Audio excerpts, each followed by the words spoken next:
शबनम दर्जा हिफ्ज की तालिबा वो तशरीफ़ लाए और तकरीर पेश करे।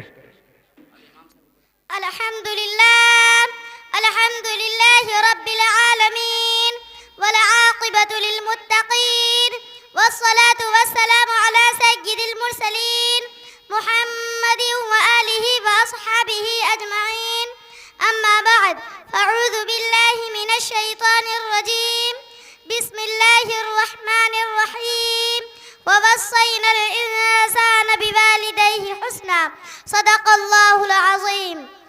दुनिया में जी रहे हैं खुदा की रज़ा के साथ, जन्नत में जा रहे हैं रसूले खुदा के साथ।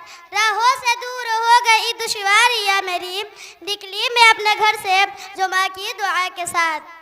हजरत मेहमानान आज़म, आज मैं आप हजरत के सामने उस मुक़द्दस हस्ती का तज़किरा करना चाहती हूँ जिसके पेशानी में नूर, जिसकी आँखों में ठंडक, जिसकी बातों में मोहब्बत, जिसके दिल में रहमत, जिसके हाथों में शफ़क़त, जिसके पैरों में जन्नत, जिसके आगोश में पूरी दुनिया का सुकून रख दिया गया है।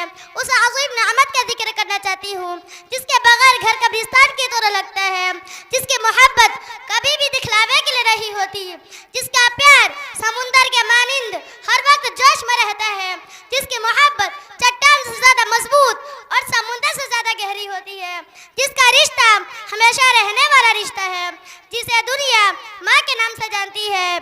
हज़रत असातिज़ा करम और मेहमानान आज़म, शरीअत इस्लामिया में अल्लाह ताला के बाद सबसे ज़्यादा हक़ माँ बाप का है। चुनांचे कुरान मजीद में अल्लाह रब्बुल इज़्ज़त ने इरशाद फरमाया, वअबुदुल्लाह वला तुशरिकू बिही शैअन वबिलवालिदैनि इहसाना।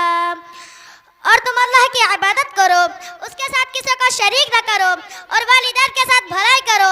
सूरह अनकबूत में अल्लाह ताला फरमाते हैं, ववस्सैनल इंसाना बिवालिदैहि, और हमने इंसान को अपने वालिदैन के साथ बेहतर बर्ताव करने की ताकीद की है।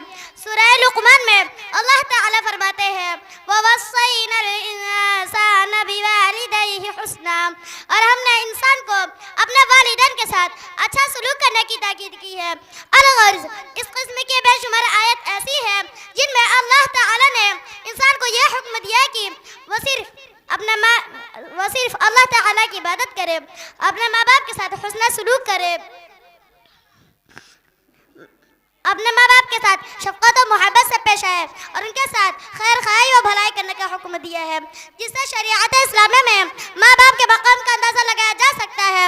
माँ बाप की अज़मत और बुलंद मकाम का अंदाज़ा इससे भी लगाया जा सकता है कि अल्लाह ताला ने औलाद को अपने माँ बाप को डांट डपट और उफ्ता कहने से भी मना किया है। इरशाद बारी है, वक़ज़ा रब्बुका अल्ला तअबुदू इल्ला इय्याहु व बिलवालिदैनि इहसाना, और तुम अल्लाह की इबादत करो और अपने माँ बाप के साथ हुस्न सलूक करो।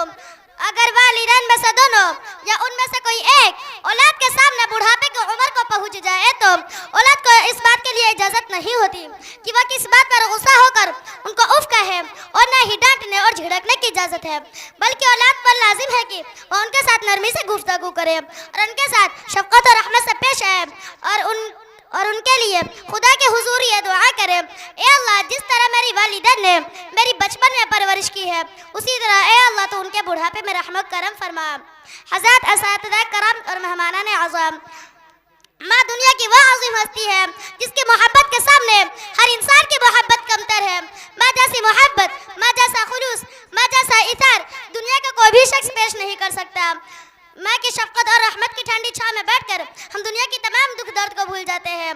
माँ अपनी औलाद को कभी भी दुख नहीं पहुँचने देती। माँ के हाथ अपनी बच्चों की सलामती और भलाई के लिए हमेशा खुदा के दरबार में उठे हुए होते हैं। माँ का रूप अल्लाह ताला की तरफ से वह खास तोहफा है जिसमें अल्लाह ताला ने अपनी रहमत, फजल करम, बरकत और राहत में डालकर माँ के अज़मत और सिफ़ात को शामिल करके अर्श से फर्श पर उतारा और उसके अज़मत में चांद लगा दिया। माँ के कदमों तले जन्नत देकर अल्लाह ताला ने उसे मुक़द्दस और आला मर्तबा पर फाइज़ कर दिया है। माँ की हस्ती बाप से ज़्यादा अज़ीम होती है। माँ की नाफरमानी शिर्क के बाद सबसे बड़ा गुनाह है। माँ की दुआएं हमारे लिए ज़िंदगी का कल सरमाया है। माँ घर की रोशनी और घर की जीनत है। माँ हमारे लिए जन्नत का रास्ता है। सीरत नबी सबको सीखना इबादत है। खैरियत गरीबों की पूछना इबादत है। माँ तुम्हारी जन्नत है, बाप इसका दरवाज़ा, दोनों को मोहब्बत से देखना इबादत है। व आखिरु दअवाना अनिल हम्दुलिल्लाहि रब्बिल आलमीन।